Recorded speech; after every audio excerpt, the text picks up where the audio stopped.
you were quoted as saying that under the rice tariffication law, marginal farmers are going to suffer. But at the same time, now, tell me if we're getting this right, because this is something you were quoted as saying. But at the same time, you were quoted as saying that you want to bring down the tariff on imported rice from 35% that's set by the tariffication law for ASEAN, for the ASEAN region, to 30%, and then from 25 to 20%, and so on down the line for the next 2 years. How does it work? If you're going to bring down the It's not going to happen in 2 years. It's going to happen over 5 to 7 years. But you see, right now, you have 2 million rice farmers and you have 109 million rice eaters. Yes, sir. We're paying too much for rice. In Thailand, they're paying only 22 pesos a kilo. We're paying 44 pesos a kilo. That's 2 to 1. And because rice is such an integral part of our diet, we're spending about 17% of our average take-home pay, average, in other words, A, B, C, D, E, 17% on rice. The poor are spending about 30% of their take-home pay on rice. And this is too much, because if you can buy rice at 22 pesos or 25 pesos, why will you pay 45 pesos for rice? I've been trying to get the government to tarify rice for 25 years. I gave up on that because they wouldn't. You see, what I said is that we will tarify rice, we will get rid of NFA, but first we must help the farmer. That's a precondition. Yes, okay.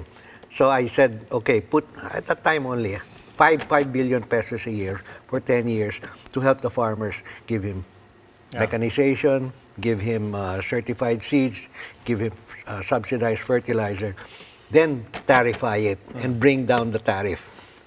They didn't do it.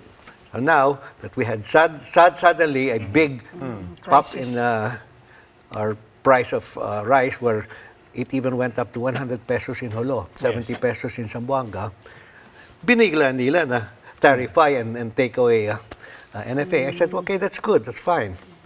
Now, at least we have a 35% protection for our farmer. At 35%, you buy the rice at about 25 pesos all in Thailand. You add 35% to that, so it comes to about 36, 37 pesos, plus the profit, plus the handling, plus the storage, etc. It's about 40 to 45 pesos per kilo.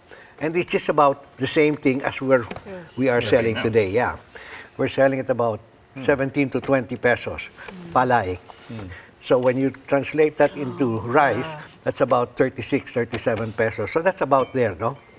So while we're doing that, we will now, because we will collect about 25 billion, we will not collect, they say 8 to 12 billion pesos on tariffication. No, we will collect about 25 billion because we will import about 20% of our needs.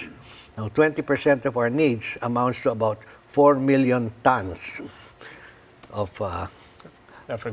palay, or about 2 million tons of rice. So we will collect 35% of that, and that will amount to about 25 billion pesos. Okay. With that 25 billion, we will give them mechanization, we'll give them certified seeds, we'll give them fertilizer, that they will soon be able to bring down their cost of production from 20 to 17 to 15 to 12, etc. No? Now, in certified seeds alone, you're able to increase your production by 50%. In other words, from 4 tons per hectare, which we're averaging now nationally. As a matter of fact, we're averaging more nationally than in Thailand. Thailand only has an average of 3.8 tons a hectare. We have an average of 4 tons a hectare. So we're pretty good there. But we have to bring it up to 6 tons a hectare. Then it will bring down their per unit cost of production. Okay. Sorry, let me just see if we got this right. No, cutting through the numbers and the calculations. You're saying I've always been for tariffication, but support for the farmer should have come first. Should have been a precondition. Yes. This was the wrong way of doing it because now they're saying no, we can do it together. But here we are. We bite the bullet. Here it is. Wala nang atrasan to. Yes, but we have the 35% tariff. See, so that's good. Before, wala tayong tariff. Now, with the 35% tariff, it protects the farmer. Yes, but the bottom line for you is, nga, because that's where we always are. With every new policy, people say, no, i-roll back natin, teka muna. You're saying, no, we proceed, wala nang atrasan to, Yeah. we bite the bullet. Yes. And to lower it's pretty it good. later. And to lower it gradually As over the time. farmers Yeah. also increase productivity. Correct. So, I mean, I wanted to even file a bill and say, we lower it by 5% every other year. Okay? So that farmers are now forced to produce. See? So with their fall from 35 to 30, 30 Okay. to 25, Now- 25 to 20, 20 to 15. Yes, but what's the worst case scenario that you see right now? I don't see any worst case scenario. If the supports don't come, if it doesn't come ahead No, of it's time, what taxes, happens to ano? The supporters to come. Yeah. So it's there. I mean, we already have 10 billion. We've appropriated 10 billion for a start. So that's okay, but that is still too small. But the moment the rice starts coming in, we will collect about 25 billion a year, and that's pretty good. Yes, That's sir, pretty it looks good naman kasi you look at a 10 billion peso rice fund, half of that goes to mechanization and so on and so on. But even that also takes time. Is Yes. it possible that in the The period interim. between the interim period between when these farmers start getting tractors and all these machineries, they will have a hard time. And not only No, that, there's no. a problem of aging No. farmers, you know.